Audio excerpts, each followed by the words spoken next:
Assalamualaikum. Okey, minggu lepas kita dah cerita pasal si Amir yang tak kenal ayah dia sejak lahir. So, kita nak masuk ke part kedua, sama ada bapak dia patah balik tak jumpa anak ni ataupun tidak. Tapi sebelum tu, sekiranya anda rasa konten yang saya share ni bermanfaat, tak kiralah sama ada anda cikgu, anak murid ataupun ibu bapa, saya harap sangat anda tekan button subscribe dan subscribe untuk cerita-cerita dekat sekolah dari minggu ke minggu. Memang fokus kita dalam channel Teacher Share ini adalah topik-topik perguruan, pengajaran teaching, okay?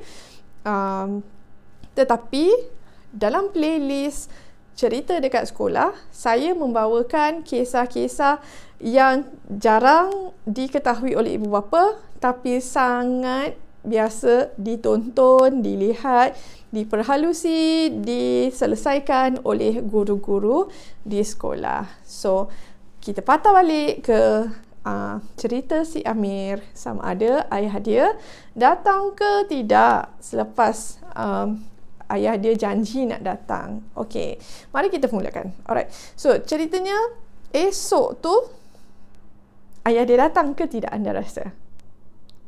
Okey, jawapan dia, Alhamdulillah, ayah dia datang. Tetapi si Amir tu pula demam esok tu. So saya bila pagi tu tengok anak murid dalam kehadiran, budak ni tak datang. Okay, pagi-pagi sekolah punya bas akan hantar murid. Saya akan monitor siapa masuk, apa semua. Memang because kita guru-guru kena ada duty untuk check.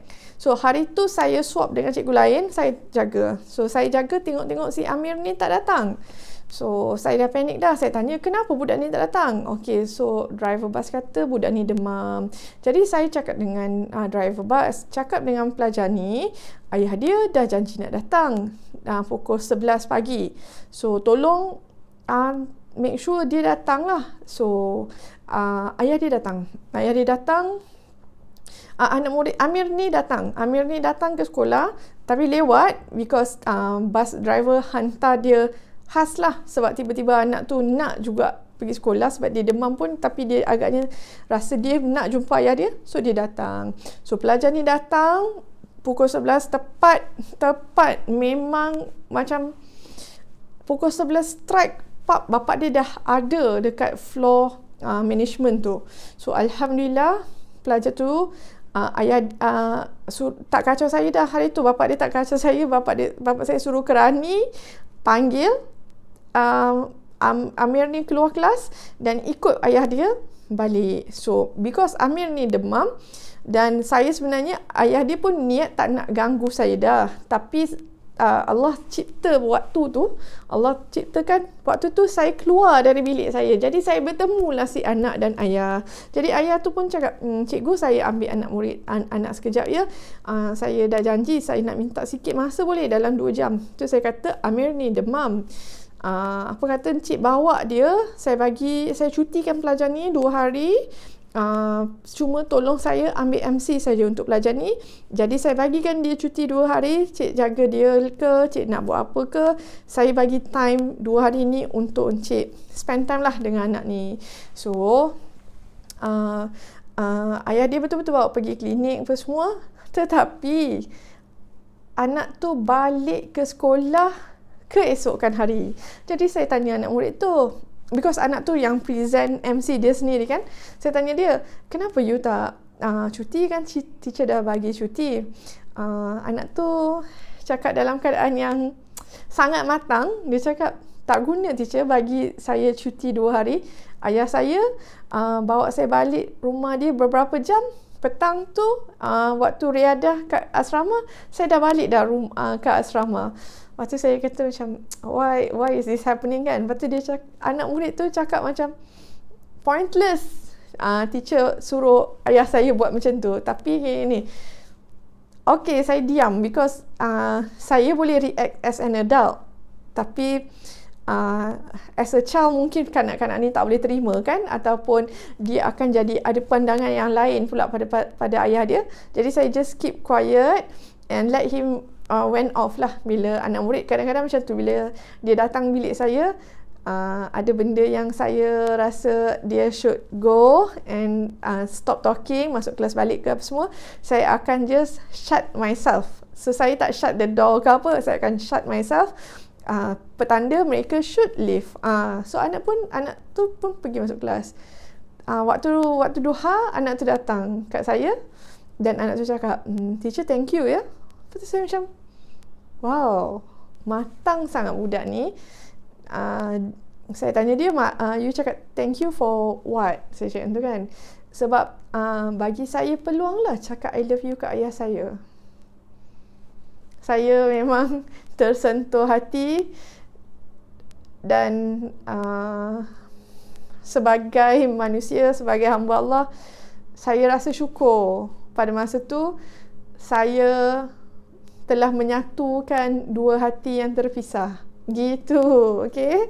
Tapi memang alhamdulillah kan, masa tu saya berdoa semoga Allah datangkan juga kasih sayang seperti mana saya melihat dua insan ni dengan penuh kasih sayang, dan saya lakukan lillahi ta'ala atas dasar kasih sayang kan. Kalau ikutkan sebenarnya ada je protokol-protokol sekolah yang saya dah langgar dalam kes ni. Antaranya mencutikan pelajar. Tidak ada istilah tu dalam sistem pendidikan.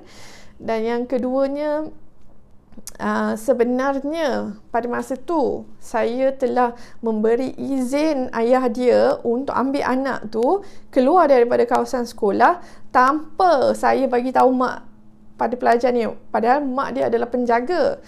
Tetapi dengan izin Allah, satu hari saya pergi majlis taklim. Okay, majlis taklim di sekolah kita adakan hari Selasa dan Khamis. So hari Khamis malam tu saya pergi majlis taklim. Sedang saya duduk dalam majlis taklim, saya pandang belakang sebab biasalah kadang-kadang anak murid bising. Saya sebagai guru, walaupun sekolah tahfiz, asrama tahfiz tu bukan kawasan seliaan saya, bukan teritori saya untuk berkuasa, tapi because atas dasar title saya guru, saya cikgu, saya play my role. Saya dengar anak murid bising, saya just turn belakang. Bila saya turn belakang, subhanallah, mak si Amir ni belakang saya, just right behind me. So saya pun takut sebenarnya. Wallahi saya memang takut. Saya pandang puan tu, saya cakap, Mak Amir ya? Saya cakap, nama Amir ni nama bukan nama betul ya. So, Mak Amir ya? Saya cakap, ya. Mak dia kata, saya pun ada benda nak cakap dengan teacher. Oh, subhanallah. Takut masa tu sebab saya tahu saya ada buat salah lah kiranya. Tapi saya rasa atas insting seorang ibu juga dan seorang wanita, mak tu dah cakap dengan saya macam ni, you did something and I must thank you. Saya mesti cakap terima kasih kat teacher sebab you did something. Lepas saya dengar ayat tu, saya pusing ke depan, barulah saya rasa lega because mak dia kata nak cakap thank you. Saya dah tahu adalah benda yang betul saya dah buat.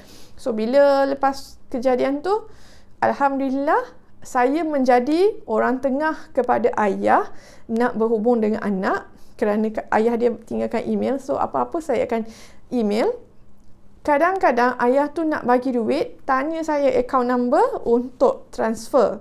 So, alhamdulillah. And then, ada birthday present, apa semualah yang seorang ayah dah miss out for many years nak buat.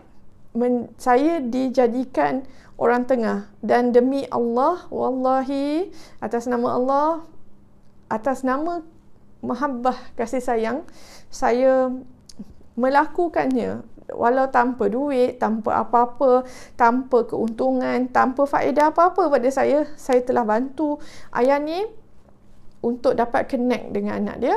Dan sejak daripada saya jumpa mak dia tu, memanglah kalau apa ayah dia buat, saya akan terus bagi tahu mother dia. Cuma saya tidak akan agree sekiranya mak dia ada niat nak cancel perancangan ayah dia. So saya akan banyak nasihat macam, it's okay, biar orang yang menyesal ni membaiki kesilapan dia. Walaupun kita tak menghargai usaha tu, tapi kita patut memberi ruang untuk orang membaiki kesalahan tu. Dan segala yang berlaku di antara tiga makhluk Allah ni, dia adalah datang dari satu perasaan, iaitu kasih sayang. So, itulah satu lagi cerita impak ataupun kesan perceraian kepada anak-anak yang tidak dilihat oleh para ibu bapa, tetapi kami di sekolah menjadi saksi. So, semoga kita hidup dalam berkasih sayang sesama ahli keluarga. Dan ingat satu pesan Rasulullah sallallahu alaihi wasallam dalam hadis Bukhari mengatakan, sebaik-baik manusia adalah yang paling baik dengan ahli keluarganya dan para isterinya. So, pegang kata Rasulullah sallallahu alaihi wasallam, sebab tak ada orang yang paling baik di dunia melainkan kalau dia baik dengan ahli keluarga dan isteri mereka. Assalamualaikum.